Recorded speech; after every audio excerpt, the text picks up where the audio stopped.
মানুষ একা চলতে পারে না, জীবনের পথে চলতে প্রয়োজন সঙ্গী ও বন্ধু। তবে ইসলাম শিক্ষা দেয় বন্ধু নির্বাচনে হতে হবে সতর্ক, কারণ একজন ভালো বন্ধু মানুষকে কল্যাণের পথে এগিয়ে নেয়, আর খারাপ সঙ্গ জীবনকে বিপথে ঠেলে দিতে পারে। মহানবী হজরত মোহাম্মদ সাল্লাল্লাহু আলাইহি ওয়াসাল্লাম বারবার সৎ ও নেককার মানুষের সঙ্গে সম্পর্ক রাখার পরামর্শ দিয়েছেন।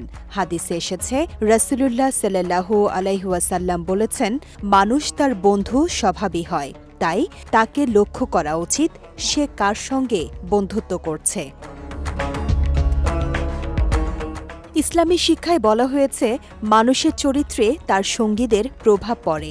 ভালো মানুষের সঙ্গে চলাফেরা করলে ভালো গুণ অর্জিত হয়, আর অসৎ সঙ্গ মানুষের আচরণ ও চিন্তাধারায় নেতিবাচক প্রভাব ফেলে।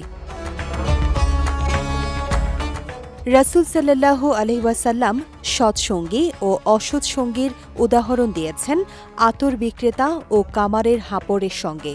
ভালো মানুষের সংস্পর্শে গেলে উপকার পাওয়া যায়, আর খারাপ সঙ্গ ক্ষতির কারণ হতে পারে। কোরআনেও মুমিন, সত্যবাদী ও আল্লাহভীরু মানুষের সঙ্গ গ্রহণের নির্দেশনা দেওয়া হয়েছে, যারা ভালো কাজের শিক্ষা দেয়, অন্যায় থেকে বিরত রাখে এবং আল্লাহর পথে চলতে উৎসাহ দেয়, তারাই প্রকৃত বন্ধু। তাই বন্ধুত্বের ক্ষেত্রে শুধু পার্থিব স্বার্থ নয়, বরং চরিত্র, সততা, ধর্মীয় মূল্যবোধ ও মানুষের প্রতি ভালোবাসাকে গুরুত্ব দেওয়ার নির্দেশ দিয়েছে ইসলাম।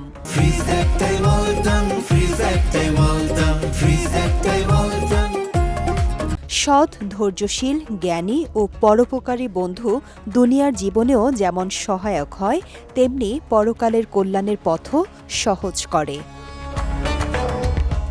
বিজয় টিভি নিউজ ডেস্ক।